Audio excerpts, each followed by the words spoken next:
Here we are again talking about disciples. I could talk for months about it, but anyway, here as we're talking about this thing about being a disciple, the Bible says Jesus went up into a mountain and he was praying and he called unto him some disciples. The Bible says they went unto him. Have you ever felt something call in your heart and said, I want to be a disciple? I don't want to be a nominal believer. I don't want to be this cold-hearted, lukewarm believer. I want to go all the way with Jesus. Now, whether or not I go all the way, I don't know, but I know this, I want to be, and I'd rather be a wannabe than not want to be. And so I'm telling you, I want to be a disciple. You want to be a disciple because in being a disciple, understand this, there are demands of that disciple. There are demands of a disciple. Let's talk about the demands of a disciple.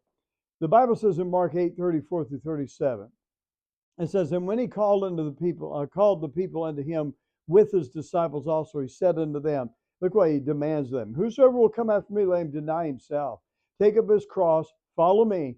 And whosoever will save his life shall lose it. But whosoever shall lose his life for my sake and the gospel's, the same shall save it. And what shall it profit a man if he gain the whole world and lose his own soul? What shall a man give in exchange for his soul? And so I'm giving you, there are demands on a disciple. There's denial of self. Jesus demands, first of all, the denial of oneself. This is the demand. This is something, if you're going to be a disciple, you can't get out of this. You can't get out of it.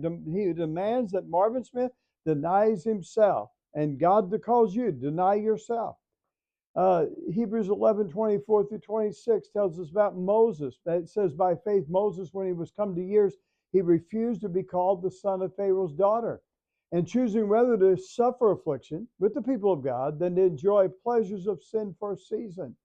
And then he says, esteeming the reproach of Christ. In other words, he elevated the very reproach of Christ, greater riches than the treasures in Egypt, for he had a respect unto the recompense of the reward. So listen, Moses said, you know what? I'm going to set aside these short-term pleasures that I know will hinder me, these short-term pleasures of sin and riches of this world.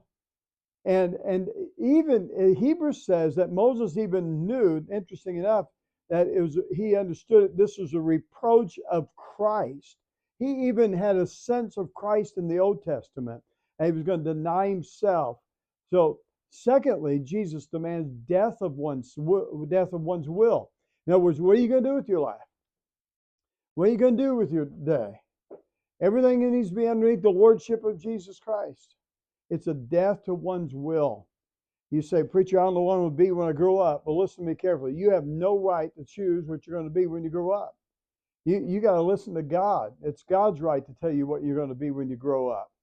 The Bible says in Galatians 2:20, it says, I am crucified with Christ, nevertheless I live.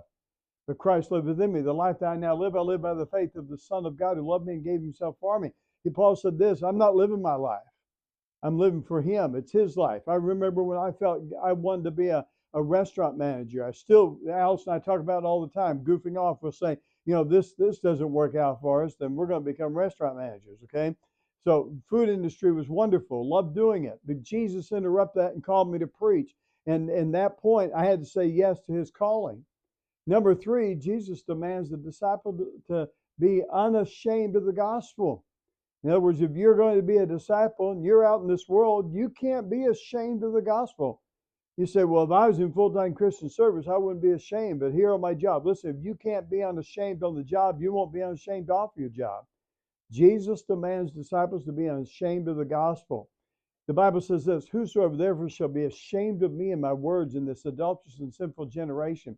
He says, of whom also the Son of Man shall be ashamed when he cometh in the glory of his Father with his holy angels. We're not to be ashamed of the gospel. Paul said this, for I am not ashamed of the gospel. It's the power of God unto salvation to everyone that believeth, to the Jew first and also to the Greek. Paul said, I'm not ashamed of this thing, okay? When we look at this, being unashamed of the gospel, let me ask you something. Do you struggle passing that tract out? Do you struggle giving that gospel tract to that waitress? Do you struggle when you see someone on the street and the Spirit of God prompts you? Listen, a disciple of Jesus Christ, the distinction of him is he is not ashamed of the gospel of Jesus. Let me give you one last thing about that. my mom I'd sit in church, I'd kind of act up during church. My mom would go, shame, shame, shame on you, Marvin Smith. And you know what she was saying? You disappoint me the way you conduct yourself. You know what Paul was saying? Paul says the gospel has never not conducted itself in power when I gave it out. I never would Paul say, shame, shame, shame on the gospel.